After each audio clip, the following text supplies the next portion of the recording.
ये कहानी पुरानी है, लेकिन गुवाहाटी के कॉटन कॉलेज में आज भी बड़ी दिलचस्पी से कही और सुनी जाती है। साल था 1991। असम के मुख्यमंत्री हिमंत बिस्वा शर्मा तब 22 बरस के नौजवान थे और उनकी पत्नी रिंकी भुइया की उम्र थी करीब 17 साल।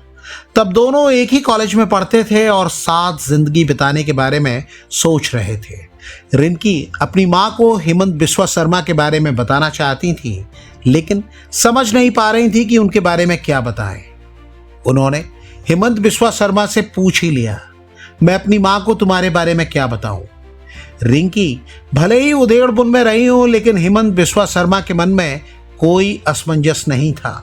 उन्होंने बड़े कॉन्फिडेंस में जवाब दिया, माँ को कहना तुम असम के होने वाले सीएम से शादी करने जा रही हो। शायद तब ये बात मजाक लगी हो, लेकिन 30 साल बाद 2021 में हिमंत बिस्वा शर्मा असम के मुख्यमंत्री के रूप में शपथ ले रहे थे। तभी ये कहानी रिंकी भुइया ने मीडिया के साथ साझा की। 2026 के विधानसभा चुनाव में भी रिंकी भुइया उस समय चर्चा के केंद्र में आ गई, जब कांग्रेस नेता पवन खेड़ा ने उन पर 3 विदेशी पासपोर्ट रखने के आरोप लगाए। सीएम हिमंत बिस्वा शर्मा की पत्नी रिंकी भुइया ने पवन खेड़ा के खिलाफ एफआईआर कराई और अभी पवन खेड़ा जमानत पर है। उन्हें सुप्रीम कोर्ट ने जमानत दी है। पवन खेड़ा ने वोटिंग के ठीक पहले आरोप लगाए थे और इसके जवाब में हिमंत बिस्वा शर्मा ने अपने ही अंदाज में उन्हें निशाने पर लिया। लेकिन चुनाव नतीजों के बाद बीजेपी की जीत के लिए पवन खेड़ा को धन्यवाद भी कहा। आप एक बार हिमंत बिस्वा शर्मा कुछ बोलते हैं तो शायद ही हम पीछे पुलक के देखता हूँ। पवन खेड़ा जी को मैं एक धन्यवाद देना चाहता हूँ। पवन खेड़ा ने जब इल्जाम लगाए थे तब बहुत से लोगों को लगा था कि शायद जल्दी ही खेड़ा के तेवर ढीले हो जाएंगे, लेकिन हिमंत बिस्वा शर्मा बड़ी जीत के बाद अपने अंदाज में नरमी ले आएंगे, ये कम ही लोगों को लगा होगा। लेकिन यही खूबी है जो हिमंत बिस्वा शर्मा पूर्वोत्तर की राजनीति के सबसे बड़े पोस्टर बॉय बन गए हैं। हिमंत बिस्वा शर्मा राजनीति में किसी की नकल करते नहीं दिखते। वो पॉलिटिक्स के रियल रॉक स्टार हैं। विरोधियों को निशाने पर लेते हैं तो बिल्कुल दबंग दिखते हैं। उनका सेंस ऑफ ह्यूमर गजब है और किसी भी स्टैंड अप कॉमेडियन को ट्रेनिंग दे सकते हैं। विरोधियों, खासकर कांग्रेस नेताओं पर तो वो बड़ी बेरहमी से बरसते हैं।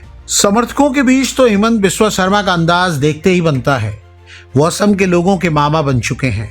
वो स्टेज पर डांस करते हैं, समर्थकों से बेतकल्लुफी से मिलते हैं। हर उम्र की महिलाओं के बीच उनकी फॉलोइंग गजब की है। हिमंत बिस्वा शर्मा की कहानियां सुनाने का अंदाज बहुत दिलचस्प है और उनसे जुड़ी कहानियां भी बहुत दिलचस्प अंदाज में सुनाई जाती हैं। लोग याद करते हैं कि कांग्रेस ने पहले भी कई बार हिमंत बिस्वा शर्मा और मुख्यमंत्री की कुर्सी के बीच दीवार खड़ी करने की कोशिश की थी, तब भी जब वो कांग्रेस पार्टी के ही नेता थे। छात्र जीवन से राजनीति में कदम रखने वाले हिमंत बिस्वा शर्मा कांग्रेस में आए और बड़े नेताओं में गिने जाने लगे। वो पूर्व मुख्यमंत्री तरुण गोगोई के बहुत करीब थे, लेकिन जब हिमंत बिस्वा शर्मा को लगा कि तरुण गोगोई अपने बेटे गौरव गोगोई को उत्तराधिकारी बनाना चाहते हैं तो उनके रास्ते अलग होने लगे। जानकारी याद करते हैं, 2011 के विधानसभा चुनाव में कांग्रेस ने 126 में से 78 सीटें जीती। पार्टी के अंदर सबको पता था इस जीत के असली आर्किटेक्ट हिमंत बिस्वा शर्मा थे, लेकिन गोगोई अपने बेटे गौरव गोगोई को आगे बढ़ाने लगे। हिमंत बिस्वा शर्मा को लगने लगा कि वो उत्तराधिकारी नहीं, प्रतिद्वंदी समझे जा रहे हैं।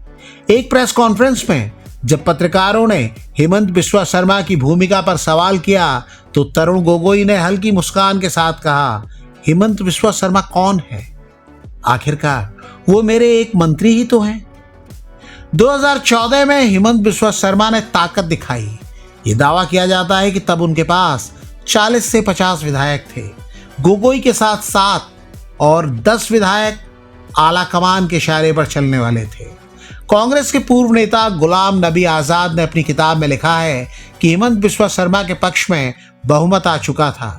जब सोनिया गांधी को इसकी जानकारी हुई तो उन्होंने गुलाम नबी आजाद को अपने पास बुलाया। सोनिया गांधी ने गुलाम नबी आजाद से कहा, ठीक है, आप असम जाइए और वहां जो नेता चुना जाए उसे सीएम बनाइए। आज़ाद याद करते हैं कि उन्हें जिस रोज असम जाना था उससे एक दिन पहले रात के करीब 8 बजे राहुल गांधी ने उन्हें फोन किया। राहुल गांधी ने गुलाम नबी आज़ाद से कहा, मुझे पता चला है कि आप असम के मुख्यमंत्री को बदलने वाले हैं। आज़ाद ने कहा, हाँ आपने ठीक सुना है। राहुल गांधी ने इस पर कहा, आप प्लान कैंसिल कीजिए आज़ाद साहब, कोई असम नहीं जाएगा। इसके बाद गुलाम नबी आज़ाद राहुल गांधी से मिलने उनके घर पहुंचे। वहां उन्होंने देखा कि राहुल गांधी के साथ तरुण गोगोई और उनके बेटे गौरव गोगोई बैठे हैं। गुलाम नबी आज़ाद के मुताबिक राहुल गांधी ने उनसे कहा, मैंने सुना है कि आप लोग इन्हें तंग कर रहे हैं। इस पर आज़ाद ने कहा, मैं क्यों तंग करूंगा, मुझे जो काम दिया गया वो मैं कर रहा हूं। हेमंत के पास बहुमत है, आप सोचकर बताइएगा कि क्या करना है। इस पर राहुल गांधी ने कहा, सोचना क्या है, अभी जो मुख्यमंत्री है वही रहेगा। गुलाम नबी आज़ाद ने इस पर कहा कि फिर हेमंत पार्टी छोड़ देगा। गुलाम नबी आज़ाद के मुताबिक तब राहुल गांधी उनसे बोले, जाने दो उसे आरएसएस में। जानकार दावा करते हैं कि इसी के बाद हेमंत बिस्वा शर्मा की अमित शाह के साथ मीटिंग हुई और उनके लिए बीजेपी के दरवाजे खुल गए। ये दावा किया जाता है कि हेमंत बिस्वा शर्मा के आते ही पूरे पूर्वोत्तर में कमल खिल गया। बीजेपी नेता के रूप में हेमंत बिस्वा शर्मा के निशाने पर राहुल गांधी बार बार आने लगे। उनका कुत्ता आया और जहां हमारा टेबल में चाय और बिस्कुट सर्व हुआ था उसी से कुत्ता भी खाने लगा। जानकार याद करते हैं, हेमंत बिस्वा शर्मा जब तक कांग्रेस में थे धर्मनिरपेक्षता के समर्थक थे। बीजेपी में जाते ही उनके सुर भी बदल गए। उनके कई बयान खासे चर्चित हैं, जैसे मेरे असम में मुस्लिम आबादी 40% हो चुकी है, 1951 में 12% थी, आज 40% है, हम जिले के जिले खो चुके हैं। मेरे लिए ये राजनीतिक मुद्दा नहीं है, मेरे लिए ये जीने और मरने का मुद्दा है। हेमंत बिस्वा शर्मा हिंदुत्व के सबसे बड़े पोस्टर बॉय बन गए। वो कहने लगे, ये देश हिंदू का देश है और ये देश हिंदू का रहेगा। ये सेकुलरिज्म की भाषा हमें मत सिखाओ, मुझे सेकुलरिज्म की भाषा नहीं सीखनी है। सेकुलरिज्म का मतलब ये नहीं है कि आप राम मंदिर को तोड़कर बाबर के नाम पर मस्जिद बनाएंगे। हालांकि विवादों के परे समर्थकों के बीच वो एक ऐसे नेता के रूप में उभरे जो असम की पहचान, संस्कृति, भाषा, पहनावा और हितों को सबसे ऊपर रखता है।